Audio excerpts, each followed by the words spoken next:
His ideal makeup for a varsity team was 5 seniors, 5 juniors, and 2 sophomores, a number he was close to with his beloved 1990-91 team. The characteristics of the boys that Coach Jones thus looked for included academic soundness, those who were coachable, those who could concentrate, those who hustled, those with aggressiveness, those with loyalty. Okay, and the list of characteristics for boys Coach Jones avoided was interestingly longer and included troublemakers, those who know it all, those who always have excuses when they make mistakes, those who blame others for their mistakes, those who never get a chance because the coach will not let them, those who are only interested in themselves and not the welfare of the team. And at the time, you know, it's so funny that we're talking about this because you mentioned it earlier, that, you know, basketball, it teaches you a lesson. You know, you're playing a game early on, but as you get older, you realize that, man, I was taught a real lesson. You know, I mean, there's some things that I learned along the way that I probably would have never got. Jones didn't really put up with attitudes. You know what I'm saying? Jones really wasn't putting up with that. Jones pretty much kind of ruled the roost, so to speak. You know what I mean? Yeah. He kind of ruled the roost, so to speak. Like I said, he's a disciplinarian. He wanted things his way. It was his way or no way. It's a question of that. So when he was looking for a particular player, I think more he was looking for a coachable player. Right. You know? And so the biggest thing I learned was that when adversity hits, you have to handle it in the best way that you can, or you, so that you're not sitting here in a situation, well, if you would have did it, then there's nothing you could do. You couldn't control that. You had no control over those situations that happen. Yeah. 3 floors. This is Good afternoon, everyone. Hello. Welcome and thank you for coming to book discussion and book signing by Dr. Anwar Dunbar, who has written the book, The Engineers, A Western New York Basketball Story, Part 1. I guess that means Part 2 is going to be coming later. Okay, so welcome. I'm Sharon Holly, the second half of Zawadi Books. My husband, Kenneth Holly, and I own the bookstore at 1382 Jefferson, about 2 blocks down the way. And we just closed the bookstore about 10 minutes ago, so maybe he'll be coming on down from there. But we want to welcome you to come support authors, local and national authors. Zawadi Books is proud to help sponsor this book reading, and I hope that you will buy them out so one doesn't have to carry any books back home. Every time you bring them, you don't want to be boxing them up, taking them back. So if you already have your book, you might want to buy one for a friend, you know, Father's Day coming up and other kind of holidays, so just think of that too. So without further ado, I want to introduce Mr. Ben Willis, who's going to kind of, carry the discussion on. If you're standing out, there's some seats in here, please come on in. Come in. It's a tight spot. You couldn't get the auditorium, it was already booked. Give Ms. Holly a round of applause real quick, please. Pillars in our community. Her and Mr. Holly are always ever present at a lot of different events throughout the course of the year, making sure that we put literacy as a focus.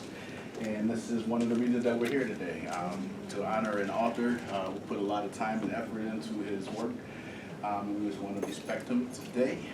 Just a little bit about Dunbar. He's a scientist, writer, and speaker. He earned his bachelor's degree in general biology at Johnson C. Smith School, and he went to the University of Michigan to obtain his doctoral degree in pharmacology. Dr. Dunbar developed a love of stories at a young age, particularly those dealing with the human spirit, such as those written by authors like Stephen King. And he is particularly fascinated by tales of success, changing environments, and overcoming the adversities of life, including those written by Malcolm Gladwell. And one of his favorite authors is Dr. Dunbar's, which as you enjoyed this book. Anwar is actually like family to me. We actually call each other cousins, and we have a mutual connection that way. So I've known him all of my life, most of my life. When I say that I've known him since kindergarten, I really mean that. We started at Campus West College Learning Lab. Dr. Yvonne Hargrave is here. She was our smart counselor and my auntie. I also have educator, my Uncle Gil is also in the house today too. But education has always been an important part of our lives. I remember Anwar as a little young man, and we were together, but he was always inquisitive in class. I remember looking over at a student like, that's a good question. Always very kind, always a gentleman, and I'm very happy to be with him today as he presents his book to you. So without further ado, Dr. Dunbar.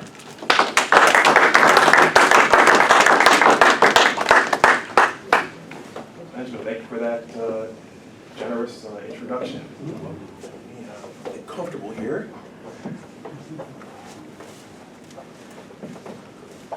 Benjamin, you're welcome to sit here with me if you want.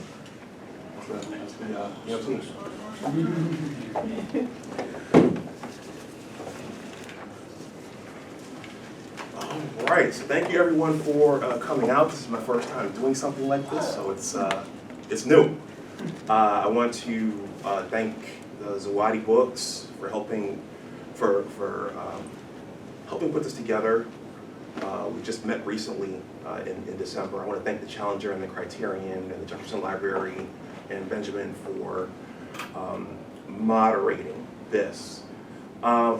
This story, let's see, it's a bunch of different things, but it's in large part a message in a bottle for a younger gentleman like that sitting right there. And it's not widely talked about, but there are a lot of things happening with education, but there's a reading thing happening in this country with young gentlemen like that right there. So as I was writing this, I was thinking some of the messages may not get to who need them the most. But that's just something I wanted to mention as I introduced this. I want to acknowledge all of the prior and the past Yale Cup and Section 6 basketball players. When you're writing something like this, that's, I'm a Gen Xer, so I think of things in terms of generations. So I was born in 76. So he's laughing. So I witnessed the world, I witnessed basketball in a specific window, and that's what this book focuses on. But when you're creating something like this, there are people from other generations who are looking and saying, okay, well, why didn't you mention Bob Lanier or Marty Carr, Gil Hargrave, or Eugene Roberson, or so many other players who came before my group, okay? And there was a considerable amount of research that went into this. I interviewed 43 players and coaches. Some of them are here, but it was very, very educational to learn about Buffalo before my time, Buffalo basketball before my time, and that may be a project all in itself, writing a comprehensive history of the Yale Cup and Western New York basketball, which I'm open to trying that.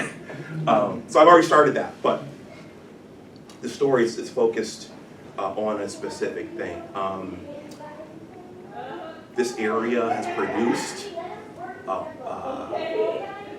top talent, high-level talent. Some of the guys have gone on to play Division I basketball. Some of them have played pro ball in the league, the NBA, and overseas. I'm thinking about Jason Rowe, and then there were a lot of other players like myself who didn't go on beyond high school. Maybe wanted to, but didn't go on. But for me, this story is something I think about pretty regularly as I'm working my government job, and the lessons in this story very much carried me through, or it helped carry me through my doctoral studies. Lessons about picking yourself up off the mat every day, lessons in perseverance, lessons in dealing with disappointment, lessons about changed environments, lessons about people coming and going in your lives, colleagues, friends, relatives, and just figuring out how to keep going, lessons on staying focused on your goals. That's what this experience taught me, and that's what I thought was important to pass on. The game of basketball is just, it's the setting, but the reason this says on the cover, and this is quoting someone, sports are a microcosm of life, that's because the lessons we learn there, they translate into the adult world. Okay. So, with that being said, it's not, I open the book with a comprehensive, you have to set the story world when you're telling a story. So the story world is here, it's Western New York, it's the Yale Cup, it's Section 6. So I introduce the Yale Cup, I introduce all of the Erie County Interscholastic Conferences and the Niagara Frontier League and the Chautauqua Conferences. I set up the world for the reader, and then I kind of walk the reader through seeing the shot. The shot, for me, one of the most magical things I've ever seen, which was Michael Jordan hitting that shot against Cleveland in 1989 season. I was a chubby middle school kid. That was one of the most magical things I had seen at that point, and like a lot of youngsters, oh my goodness, Mother Doyle's coming in. I'm sure she doesn't want to stop the show, but it's Mother Doyle, so.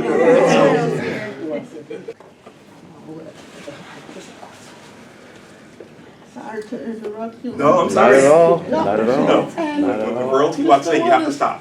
these are my two second grade students.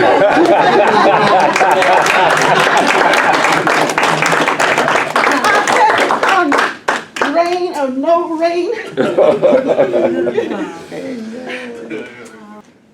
This story, it's about a bunch of different things. It's about what that experience taught me. But it's also a story about finding your way in the world. Puberty and adolescence is a tumultuous time for, I think, probably for all of us.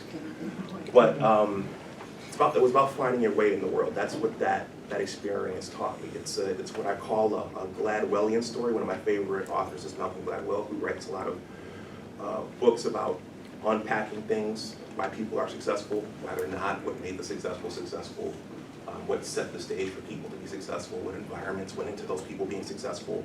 So it's very much influenced by that. But it's also about educators and mentors and the role that educators play in our lives. Again, there were many coaches in the Yale Cup. There were many coaches in Western New York. Coach Ken Jones is a key figure in this story, and I think whoever reads this, this is about the difference that those individuals make. There were many coaches who did that. Romeo McKinney, Coach Cardinal, Coach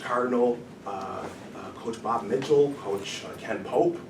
There were so many coaches through the years who sacrificed their time and poured into young people after school. Not just basketball players, but football coaches. She shared that Coach Sharati just passed away. He just passed away. So alongside the Yale Cup, I said the Harvard Cup as well. So it's a lot. It's a parallel there as well. So maybe you spark some ideas to write that story too. Yeah, and also Mr. Walter Cook from Campus West. He recently passed away. He's in here. He gave the chubby kid who saw Michael Jordan hit the shot a spot on the Campus West boys basketball team. So he said, you're going to be a player manager. You're not going to play much, but you'll at least be able to be on the team. True story. I just wanted a spot on the team, and Mr. Cook was showing me some mercy there. So I will always be grateful to Mr. Cook for doing that. The title, I know that for some people, especially who are not from Western New York, may have been it may be a little deceptive. The engineers, me and my brother talked about that. I was really channeling something similar to Remember the Titans, starring Denzel Washington. So the engineers was our high school basketball team, but I also thought about when I was preparing these discussion points that This is one Western New York basketball story. So kind of like, I grew up in the early 80s in the Star Wars universe. There were many stories in the Star Wars universe. There's a Buffalo traditional story. There's a Richie Campbell Burgard story. There's a performing arts story. This is just one. Okay. There's an East High, City Honors. Yeah. So that's where the title came from. And I think with that, I think this is where I read you all a passage. And then Benjamin, we're going to do a Q&A, and then you all can ask some questions, and then we'll wrap up. Yeah. So I was thinking, what would be appropriate to share? So this is a meaty story. Me and Benjamin were talking about this, and I think every time someone picks this up, they see, okay, this is a meaty story. This is not something, unless you're retired and you're on the beach, you're not going to finish this in 1 week. I tend to read books in pieces throughout over time. But I chose to read, I'm going to read two passages here from chapter 17, which is sophomore year tryouts and assembling the 1991-92 engineers. So this is me trying out for the Hutch Tech boys basketball team my sophomore year. Didn't know what I was doing. Went to basketball camp for the first time that summer. My coach, Ken Jones, had a basketball camp. Got distracted by something that summer and almost was academically unqualified for those tryouts. And I think it's important to note that all throughout high school, I was an unfocused student with the potential, but just didn't have the focus to be an honor roll student. That came later. But I made it to tryouts with the minimum grades, and it wasn't like it was on television. So, and keep in mind, Coach Jones was a Bobby Knight type. There were different kinds of coaches. There are players' coaches. There are older grizzled coaches who want things a certain way, and they're looking for certain kinds of kids. Coach Jones, as described by one of his colleagues, he was a Bobby Knight type. And so, before tryouts, he would give out these packets with, your academic eligibility forms, but also things to think about that he wanted, and also other motivational materials for us as students. Okay.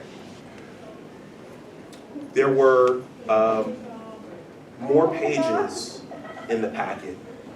One sheet read, "To be the best, you have to play the best."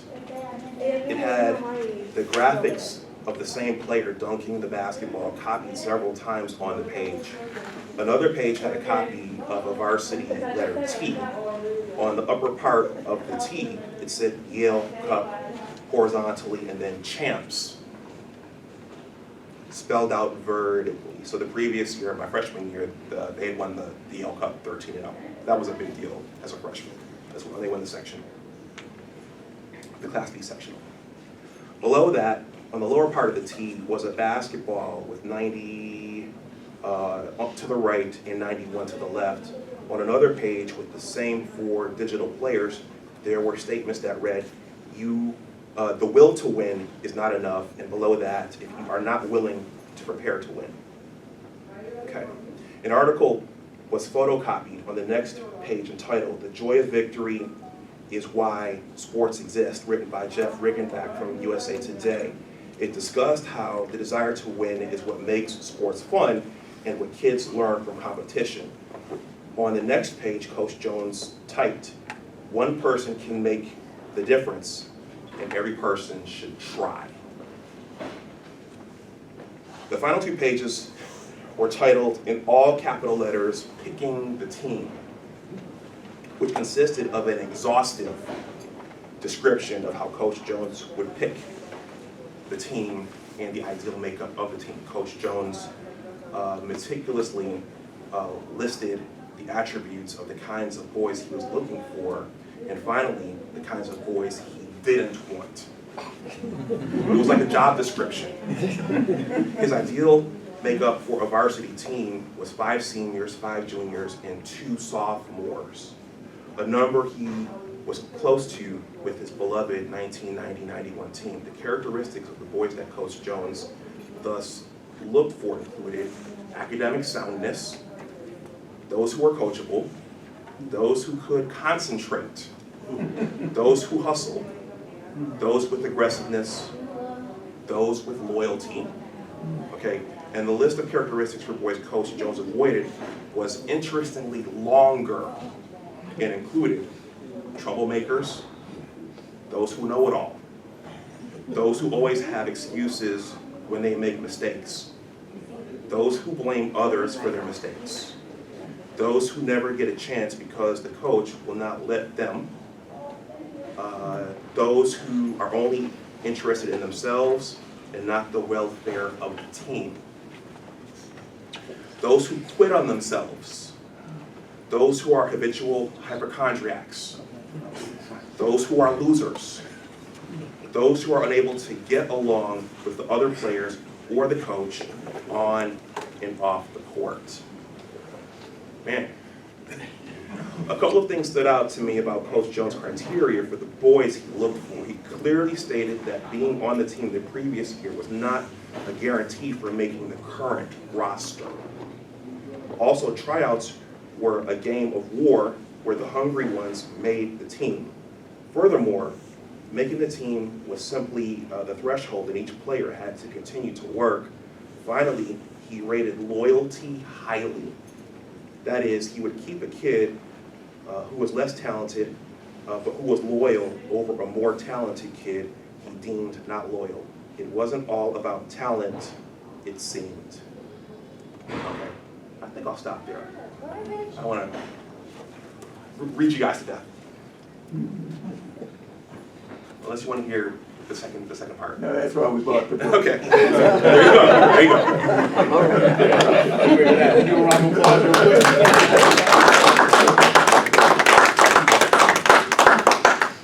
So I just want to say, like, the book, as a reader, as an educator as well, it's just beautifully written. I will say to everybody who hasn't had a copy yet, it's really brilliant work, brilliant writing. As you can see from the passage, even from that passage, it's very descriptive.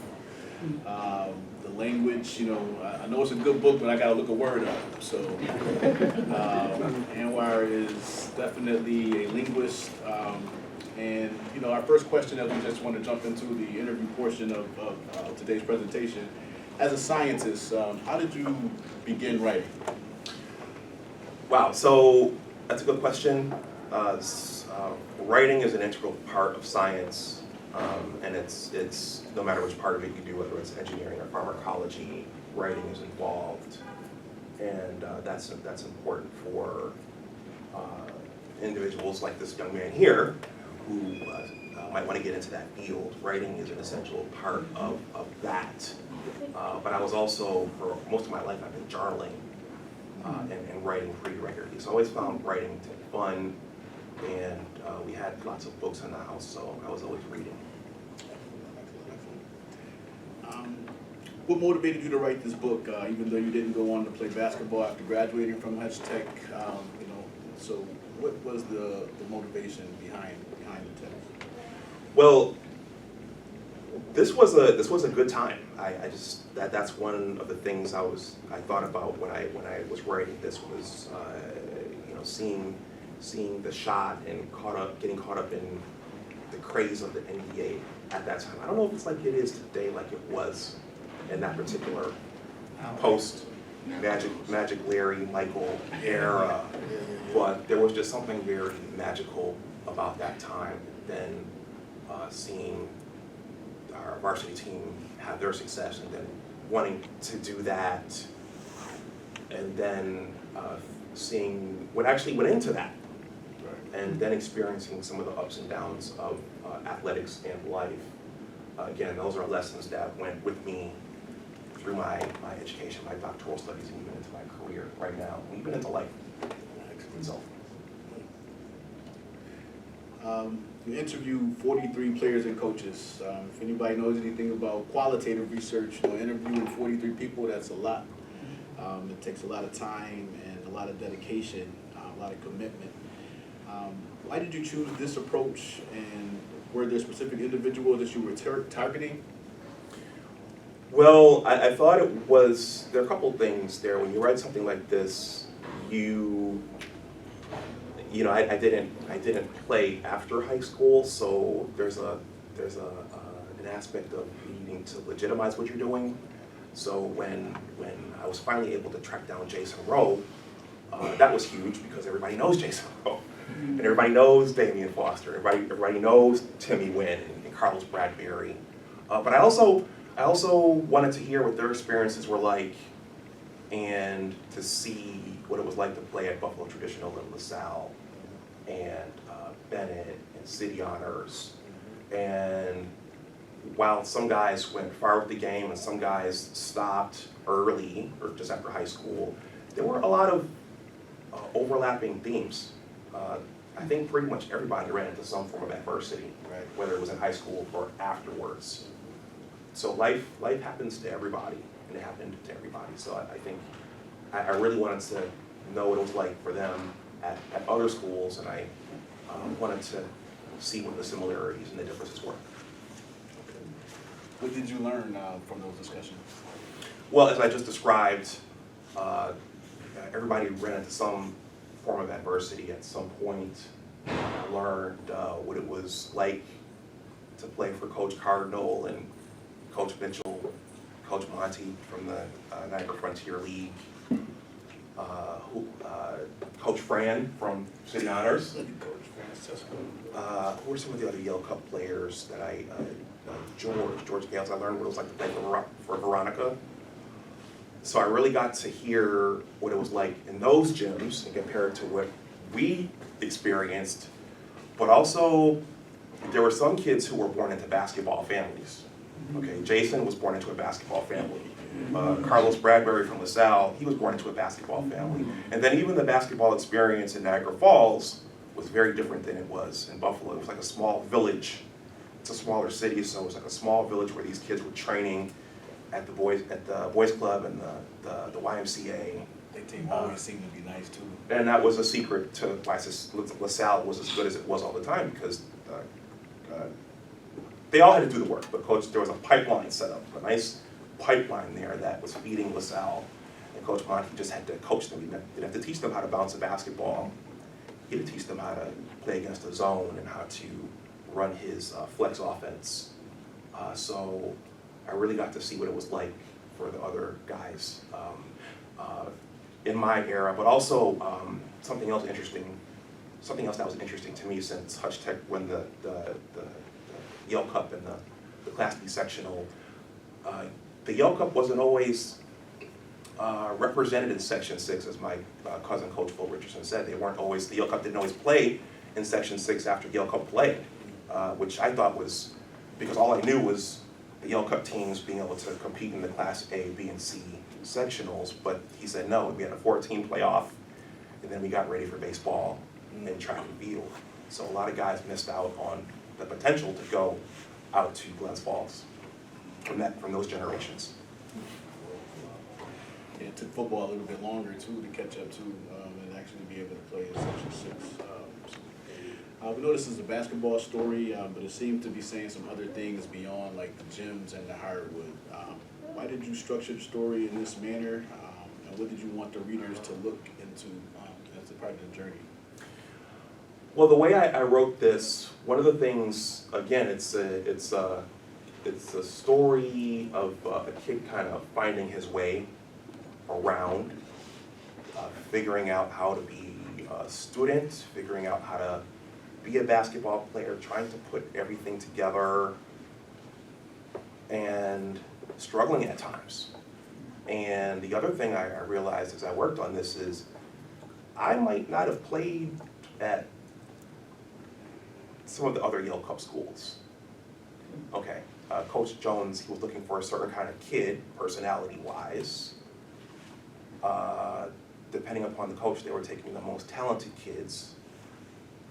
And Coach Coffey from Kensington, I think it was like that over at Kensington. Coach Mitchell, if you weren't in that top 13 or 12, he'd come over and say, thank you for coming out, but this isn't your year. But Coach Jones was looking for a certain, he was looking for talent, but he was also looking for coachability and potential. And he was also building for subsequent years and those 5 years that he was at Tech High School. Excellent. There's a couple parts. So we see Mama Doyle over here, and there was a particular line in your book that kind of made me think of teachers that were the opposite of Mrs. Doyle and educators alike. Hargraves, that dedicated their lives to trying to uplift us. But there is that contingency of teachers that that do not have that same mentality. So on page 154, I just want to go in here real quick. You just mentioned a passage. It just says that I never developed a comfort level with Mrs. Ergeron, who was probably a synonym at some point, I'm assuming, as a teacher. She gave me detention one time because another student was talking to me during class. She also got on me because I asked my mother to help me out with some of the complex math concepts we were learning. Shout out to Mom in the back, I see. She was unfamiliar with them. Mrs. Underon also gave me pushback regarding helping me after school with questions I had. She insisted that I get the help I needed during classroom hours, which is fair, I guess. Some teachers wanted to leave punctually after school, it seems. And as an educator, that kind of stood out to me, in terms of seeing those teachers that want to run to the door when you get out. So in terms of the story that you found, and maybe some of the other ones, you mentioned some of the names, but what do you feel in terms of the teachers that actually were willing to stay or willing to pour into you, and the coaches that were willing to put in the extra time? Because coaching kind of gives you more time with an individual than anything else, I think, in terms of influence. So what did you get from the people that you interviewed and your own experience in regards to those extra dedicated folks? Okay, well, I think it's important to say many of the names were altered. You want to do that to cover yourself on something like this. But in that particular instance, I guess on TV you see students going after school to get the help they need. But as my father's a retired educator and out in the Albany area, and he said at 3 o'clock, so a bunch of teachers are headed right out with the students, and they don't want to stay and do any of the extra and help struggling students in whatever they're struggling in. So I'm not saying this to demonize anybody. I didn't tell that story to demonize anybody. I was going for a little bit of humor actually, but also, in any arena you go into, you're going to have people who are leaving right at the time to clock off, or in the basketball sense, you're going to have players who are going to go to practice and then leave, and you're going to have those like they say Kobe hung around shooting more jump shots than he was supposed to, more free throws than he was supposed to, and the students are impacted by that. And in that instance, Miss Ungaran thought I should get the help I needed right there in class. Excellent. Even though I was struggling. And Hutch Tech was, you guys know, it's a STEM school. So we were taking course 1 and course 2 math, learning all kinds of things. And some kids pick it up really quickly, some don't. Thank you. You mentioned your dad, and it was a quote that stood out to me also in the introduction. I won't read the whole thing, but just to paraphrase it a little bit, there was a situation where you had a failure in life, and you said that my dad kind of threw it back up in my face at some point. Yeah. And for us learning, just as a learning, as a parent also, so I often want to make sure that I'm not doing that at times. But I know sometimes, you may try to get humor or be cynical sometimes, but it may affect you in a different way. So that coming from Dad, did you feel like it was harder for you to gain perseverance at that point or after that, or was it easier coming from a parental lens? So I think what you're referring to is in the preface, Yeah. And I think I was talking about, this is my first book, so I really gave an introduction to myself and my motivations. And I think in that particular story, I was staying with my father after earning my doctorate at the University of Michigan, and I think I became interested in financial literacy, and I put my dream up on the wall in a room, which was to achieve a certain financial goal by a certain point. And I didn't hit that mark, and later on he brought it up in a not so healthy way. It was just the two of us. And so in that particular part of the preface, I was really talking about the importance of dreams. You can't share your dreams with everybody, and you probably shouldn't share your dreams with everybody. And the importance of mentors. So whenever you set out to do something, whether it's play basketball or get into real estate investing or go to medical school, you really want to surround yourself with those people. And so when other people tell you, yeah, you didn't achieve this, you know, you kind of have that support. So a lot of things in life, for a lot of things in life, you need support from people who walk that path. Just one more question. Maybe a two-parter though, but obviously this looks like a volume 1. Right at the top it says the first edition, so it looks like there's a part 2 to the book. Do you want to say a few words about like what you expect to cover in part 2, and timeline in terms of when you expect to have that done? Oh boy, timeline. So I've been thinking, out the next steps, and if there will be a second edition of this one. Writing a book is very complex. That's the first time you do it, self-published. You realize how many layers there are to this. But there is a part 2 to this, and I'll just say it deals with what happens to innocent basketball dreams. Okay, because as they say in the commercial, the NCAA commercial, they say only 10% go on to play Division I basketball, and only 1% of those go on to the pros. So something happens to the other 90%. Sometimes it's injury, you can't control that. Sometimes it's coaches leaving. Sometimes it's leaders that held the previous groups together. Sometimes that culture gets lost and the whole thing falls apart. So I do spend a lot of time, particularly talking about our 1991-92 team, lauding Michael Mann and Deion Frazier and Chris Studer for holding the culture together. Okay, and Coach Jones' second to last year. They were extensions of him, and I'll just say that once your leaders leave, chaos can break loose. Shout out to Michael Mann in the back.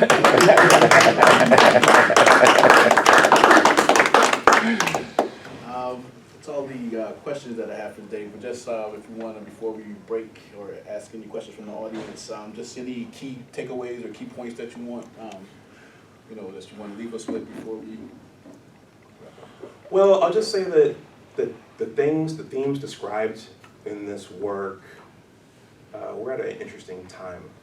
I promise I'm not going to politicize this, but socially, culturally in this country, we're at an interesting time where things look a lot different than they did 50, 60 years ago in terms of what a society is, what a community is, what families are. And if certain things, as I just described the culture of a basketball team, if certain things aren't passed on, they're going to get lost, and you're going to end up with something very, very different. So there are a lot of things being said here in this story about life in general.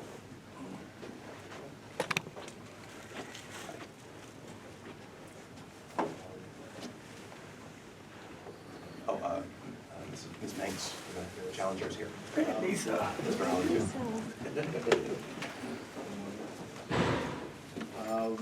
That's excellent. If we have any questions, we can give Dr. Dunbar a round of applause real quick.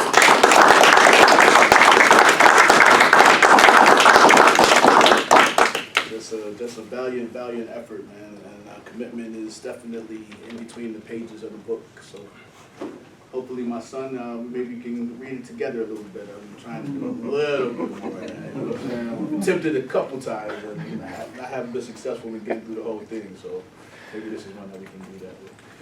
Do you want to take any questions from the audience? Yes. Yeah, first of all, I do want to congratulate these young men for their achievements. They're such positive role models. I want them to know this. I did some research.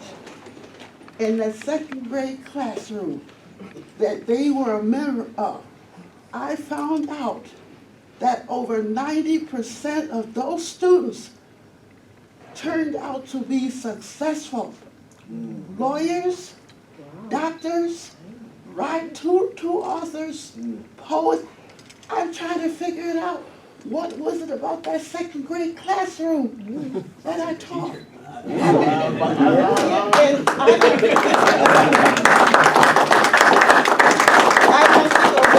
I mean teacher, and don't try to figure out how old I am. Congratulations. Thank you, Mother Doyle. Can I say something? Sorry, guys. When I transferred to Campus West, my name's Amal. I'm Amor's brother. When I transferred to Campus West, one of the things that surprised me was how many people asked me, "Are you in Miss Doyle's class?" And I kept telling them, "No. Who is this person?" But she was somebody special. Thank you. Yes. And that's what my, piggyback off there. What did you get from the support, the people that were behind you, for you to reach where you are? You had to stand on people's shoulders and understand your mom, your uncles. How did that support help you?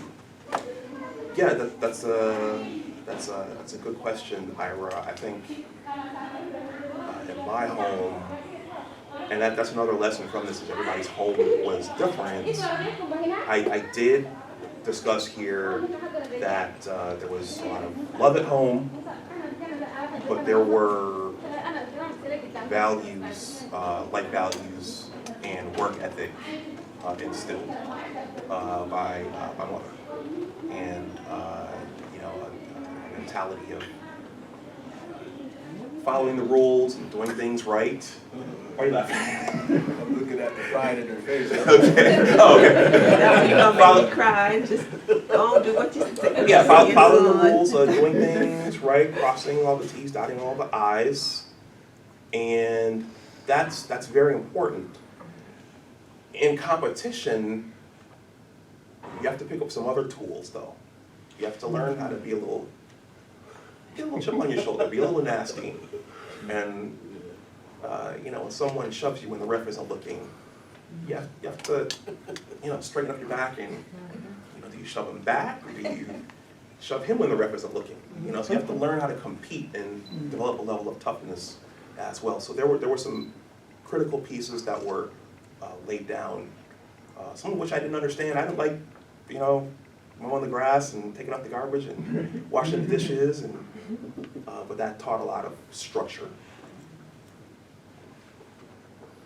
So a general question I generally have is that, for in that moment when you generally saw Michael Jordan saw it, is that how did that generally impact you to generally be a basketball player and generally your overall life as a whole? How generally through basketball and generally through that type of competitive lens can you generally take to your daily life? That's a really good question. Have you seen the shot? Okay, you should watch it. It was, as a middle schooler, I think you're almost there. Again, that was one of the most magical things I had seen up to that point. And I even go back and watch it on YouTube sometimes. They really sold the NBA to us at that time, and it was really a magical moment. And like a lot of young men, I said, "Oh, I want to do that." But I think as you go along, you have to learn how Michael got to that point, and that's not easy for everybody. And the truth is, if you watch documentaries on Michael, when it comes to competition, he's a little crazy as well. And I think that was inside of him. So I think at that age, it's not obvious to every kid that it takes a level of passion to get to that point. And even when it gets hard, even on days when you don't feel like lacing up your sneakers and going and playing, a lot of that came from inside him. And that's part of the secret to what he and others have done. Luck plays a role, staying healthy plays a role, being on the right team with a good coach, that plays a role. But that's what I would say to that in terms of when I watch that and reflect on it. A lot of us want to be writers and we have all these ideas. How did you discipline yourself to get the book started and completed? Did you put yourself on a schedule? How did you work to get this book done? That's a good question. So a lot of authors, their first book takes 10 years. Okay, so there was some learning up front. My first writings weren't very good. My mother, I tell the story here. My mother asked me when I showed her something, "Have you ever thought about taking a writing course?" Which I did. It was very good. It was very good coaching. But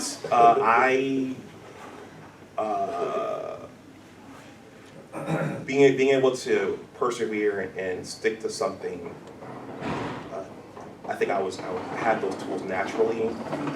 I think you have to, as they say, life keeps on lifing, and there was a lot of life that lifed in the last 10 years.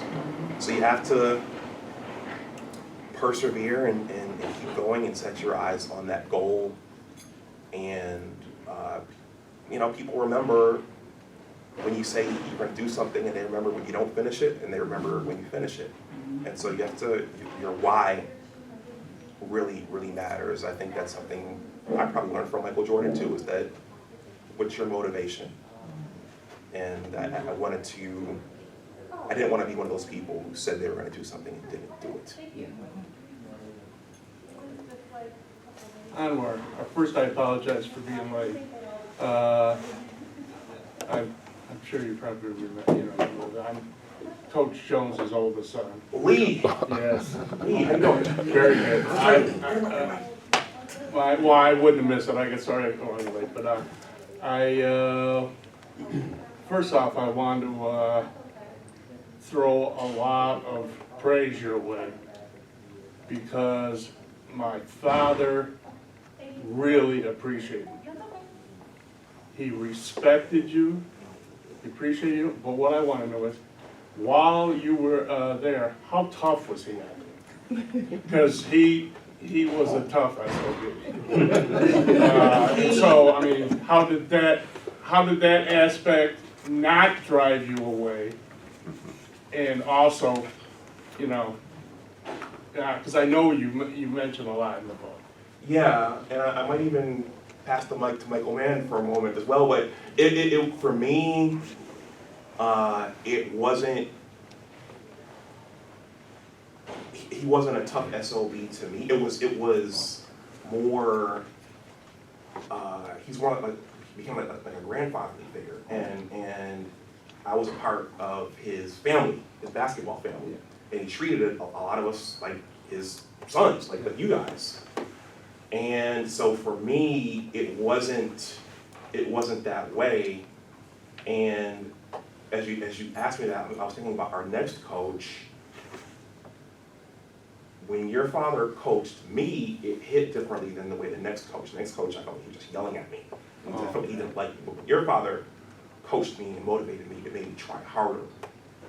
So that's what I would say. That. Michael, you want to say it quick? Well, it might be hard for me to get these words out, because anytime I talk about Coach Jones, it's hard. Outside of my parents, he was number one.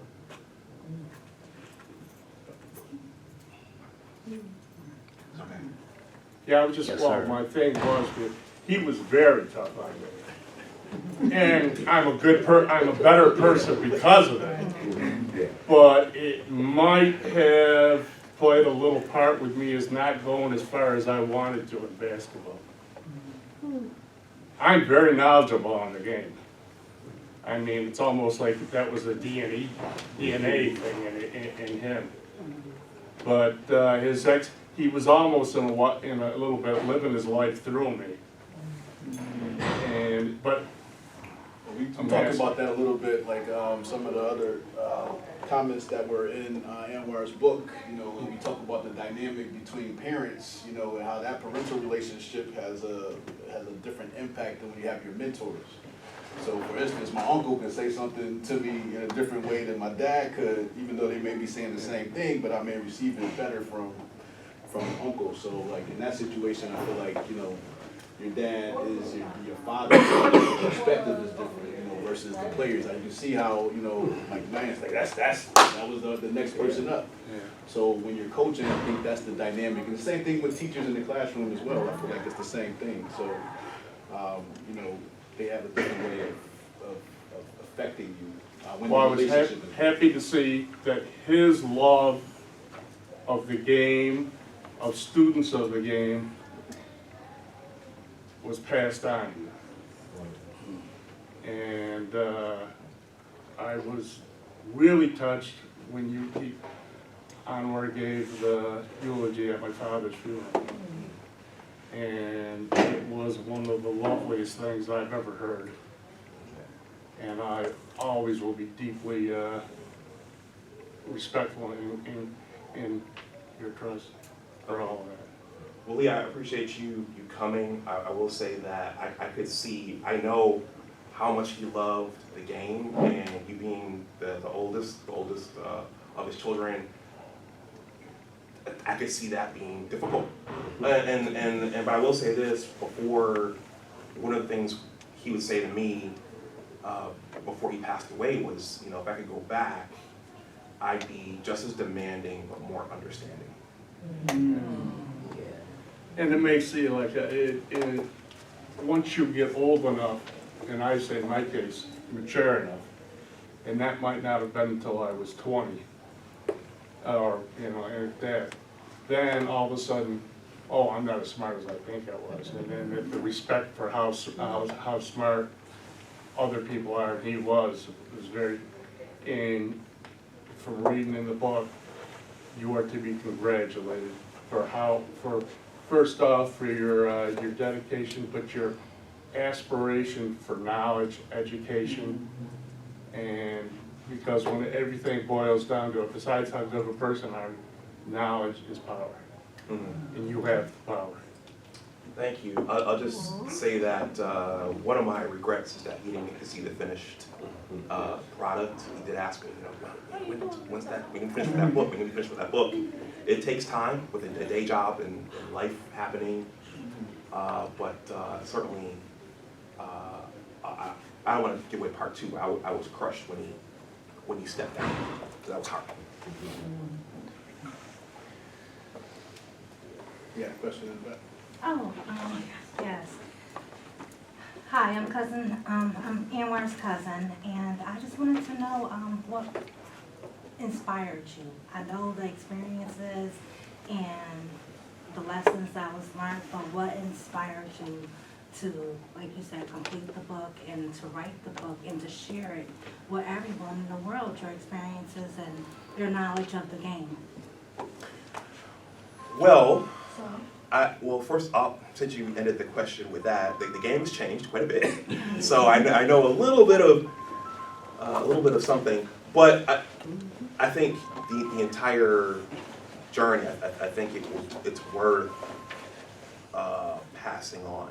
I think it's worth, because it's not obvious, no matter what you're doing trying to succeed in, it's not always obvious what to do other than the fact that you want to do it. So being a basketball player, that's very nuanced. It's very, I mean, you can go to the court and play every day. That's a part of the formula, but you have to figure out how to develop. Well, how do you develop? What do you develop? If someone's not there to teach you that, then you're gonna struggle. And going back to this being a Gladwellian book, a Malcolm Gladwell book, or inspired book, again, certain people are born into certain things. So, I mean, me and Jason Rowe, we talked about this. They did the work, so I'm not diminishing what they did, because what they did was spectacular. The LaSalle guys the same way, the same thing, but a lot of those guys were born into basketball families. So by the time they got to the varsity level, they knew what a state tournament was. The other kids were learning just how to bounce the basketball, but they already knew. So they were light years ahead of everybody else. And so, how does that relate to the real world? Well, if you were born into a family that buys real estate and buys rental units, you already know what that is. And your life is going to look very differently than a kid who's been groomed to just go work for someone else. So it matters. It matters when you get older and you look around. There are reasons why things are the way they are. Thank you.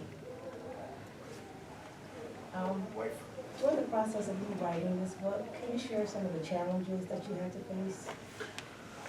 I'd say the biggest one was just time. You know, I am a Fed. I'll keep that discreet.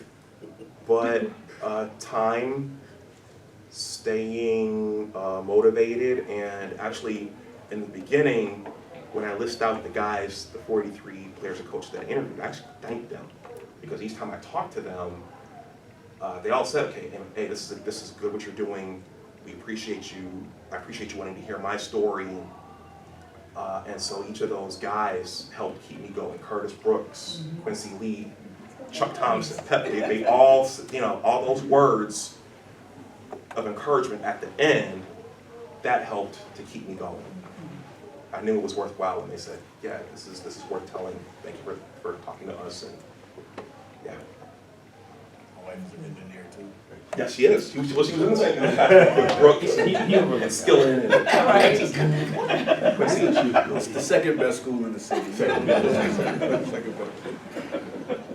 How often that practice habits, the game habits, things that you learned back then, do you still apply to you using in life today? Yeah, the practice habits. Well, I'll tell you what, you know, my work email, for years, I think we don't have our signatures now, but my work signature was, your attitude determines your altitude. And if you recall from Coach Jones' memorial service, the clergyman did say he ministered to his players every day. So he did minister to us every day. And he was teaching the game. He loved the game, but he was teaching us about life as well. So all of those life skills he taught us, I try to take with me and keep in mind every day. Every day is not easy. Some days are hard. Sometimes coworkers say something to you, or your project takes a turn for that you didn't expect it to take. But you have to know how to navigate those things without burning all of your bridges. We're good. Shut your phone. No, oh, let me call it. Any other questions?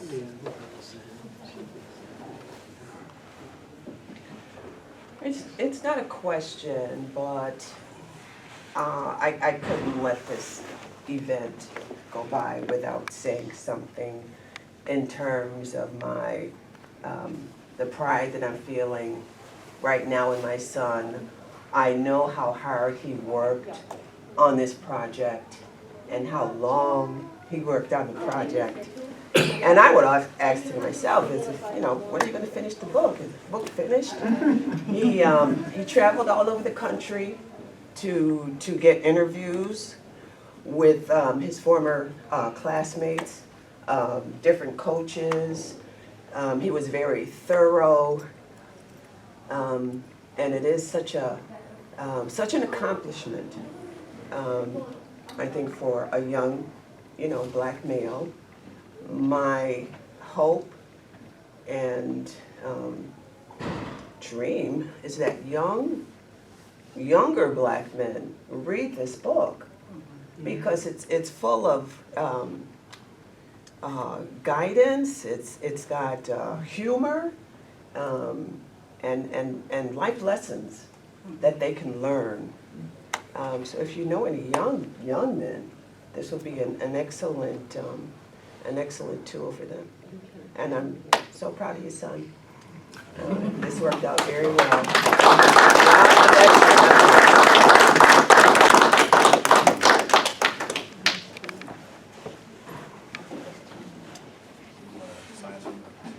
Yes, I think Mrs. Holly said they're very punctual about getting everybody out at a certain Can I time. get your autograph first? You have books available and some refreshments over on the side as well. If you wanna- Refreshments are on the table, and are you gonna sign in here, Anwar?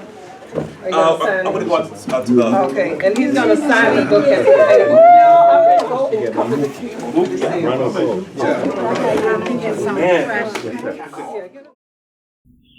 We still remember some of his quotes, some of the stuff that he was saying in practice. Like, I don't know if you remember, but like Grandma Jones is turning over in her grave. Grandma Jones, think with your big head, not your little head.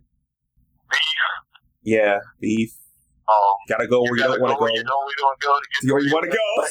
Come on, man.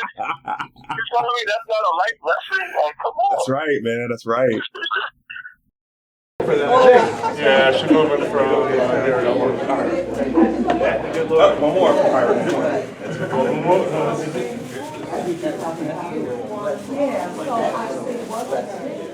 Riverside.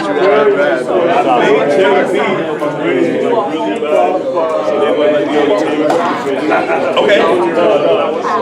Very sad you, my friend. All great writers. I'm a big, I don't Stephen King. He writes, but he does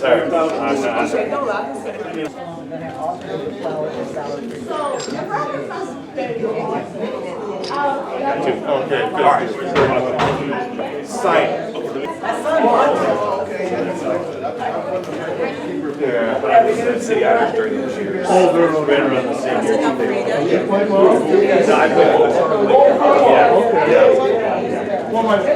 I did the play-by-play for the best. My father this one. So he was a good athlete. Yeah, then we went to college. Trevor. All right.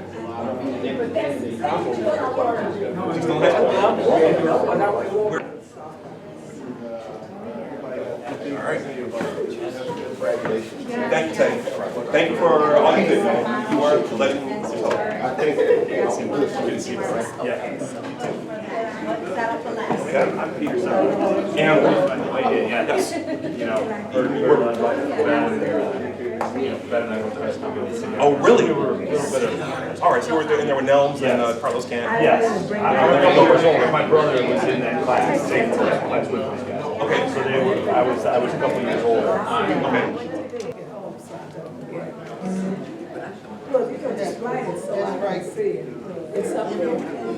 Okay. Okay.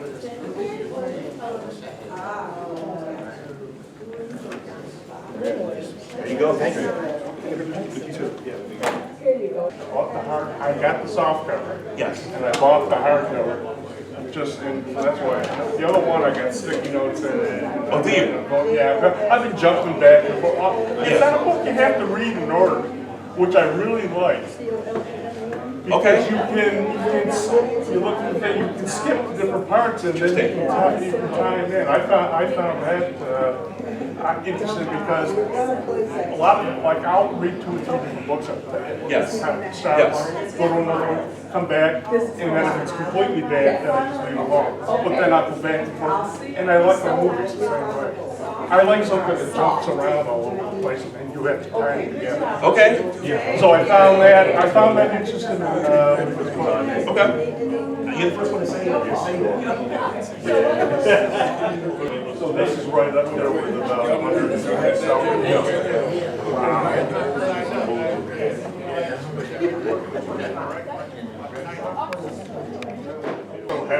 Yeah. But hey, congratulations again. Thank you for coming out. Yeah, or I wouldn't have, as soon as I found out, I thought about it for now. Okay. Wants to put something on your page. On my Facebook page, yeah, I tried that. So then it's like, so over there, so I got the date, and help my sister, that's why I'm Okay, when he walked in, I was like, I know him. But I don't know him because I didn't know him. Last time I saw you was at your dad's service. Right. Or maybe something that like we just stopped over in Rosemont. I know it's all right, let you go ahead. Congratulations again. Couldn't be more proud of you.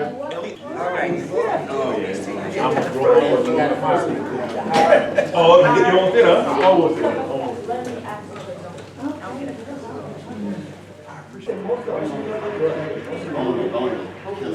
That's what Donnie does.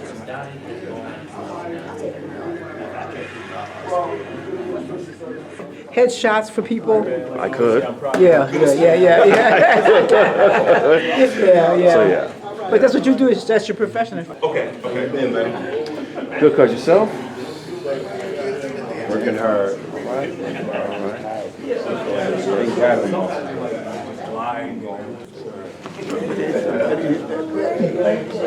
Thank you. Coming out. About, what, 150 years of age here? Probably. Josiah. Oh, wow. You can tell her that. So, yeah, pretty tall. Children, he had me. No, that's my uncle, but he raised me. That's Uncle Mookie. That's all right, I got this.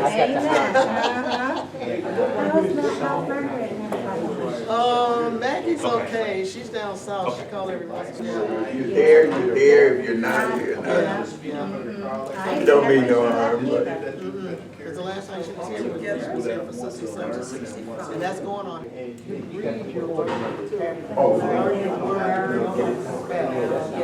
My brother. For how many pages are there? Thank you, Mr. Harvey. I'll be in touch. And for this of my essays, make sure I don't make above 2 marks.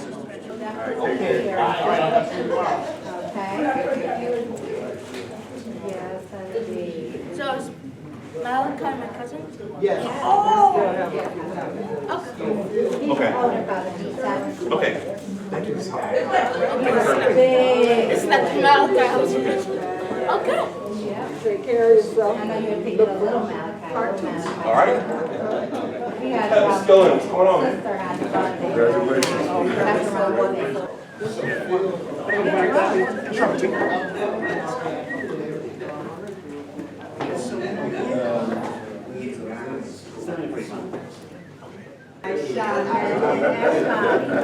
Like you can't do anything.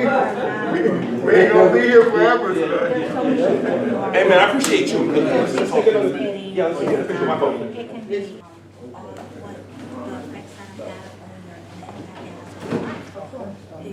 Something that happened 10 years ago.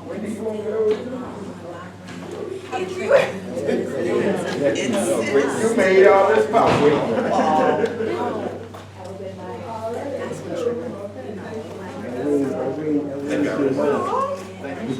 All right. Okay, sounds good. I gotta go back on Monday. But I'll be back with some. All right, take care, folks. Good on you, man. Okay. Take care, cuz. Good to see you. God bless, young king. My grandmother, so that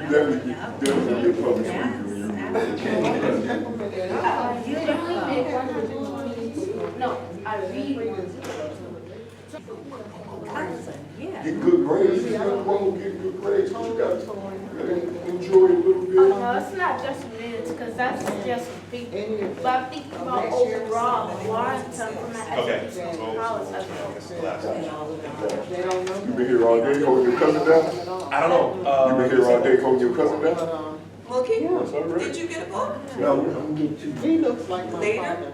Oh, okay. You know, he was the baby. He the baby of it. Yeah. Uh-huh. Yeah. All right, I'll put the book And I aside, tell though. him that he looks just like daddy. All right. Yeah. When you leaving? I gotta go back on Monday. Yeah, congratulations, man. Thank you, man. Thank you for coming out. Yeah, no problem. Anytime I see you. Straight up. I call you. Don't let me get a book for the post about. Okay. Yeah, I'm gonna get a book for the post about. I'm gonna start Yeah, so I'm gonna email you, and then I can see the money for the book. Okay. And then I'm gonna give you her address. Okay. Sounds good. Good seeing you. I'm good. Yeah, congratulations again. Thank you. Take care, bro. Okay, we're going to you. Sorry.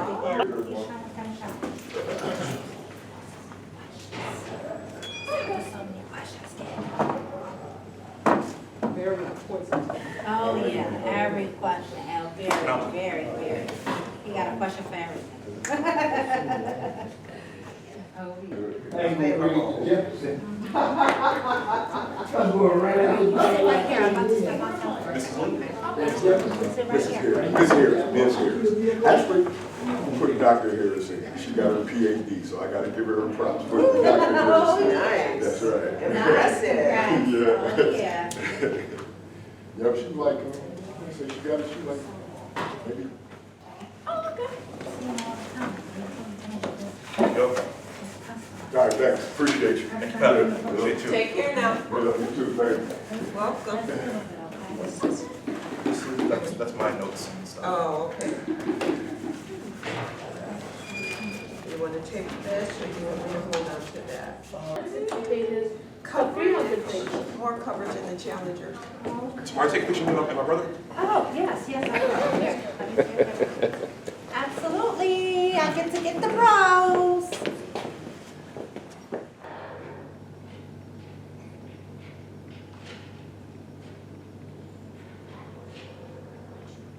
It doesn't make a But audible it's click. muted. Oh, okay. Well, I got you. All right. Oh, I got three. Oh, nice. Let me see it. Okay, coat. Okay. You know, if I could have scored, I think I might have finished my career 10 points a game my senior year. But if I would have scored 15, and we would have never, it takes how many possessions away from, or how many, minutes off the clock, or whatever. I mean, does that make sense? I'd rather win than get mine. Mm-hmm. Okay. And I still think some guys, they would rather win too, but they also wanted to get theirs. Right. And that's a hard thing to balance, especially when you're, 15, 16, 17 years old. Right. Yeah. Right. Unfortunate adversity happens, and it how you handle that adversity, it one of how it shapes you as become an individual, because that adversity was big. Going from being, the ones on top, or the ones who had the best chance of doing it, to now you're nowhere in the picture, that hurts. Okay. Awesome. We're just about at the end, Ryan. Do you have any other comments or stories or anything? I guess my comment would be, I love what you're doing there. I think it's great, like the piece you did with Jason. It's, it moved me, it brought me back into those days again. Mm-hmm. I love what you're doing. Okay. It's great. Comment, as far as, it's basketball is a great, it's a great piece for people, young people growing up. It's a great tool to look back on as you grow older. And as you do grow older, you kind of put things more in perspective of how that basketball really made an impact on your life and other people's lives, stuff like that.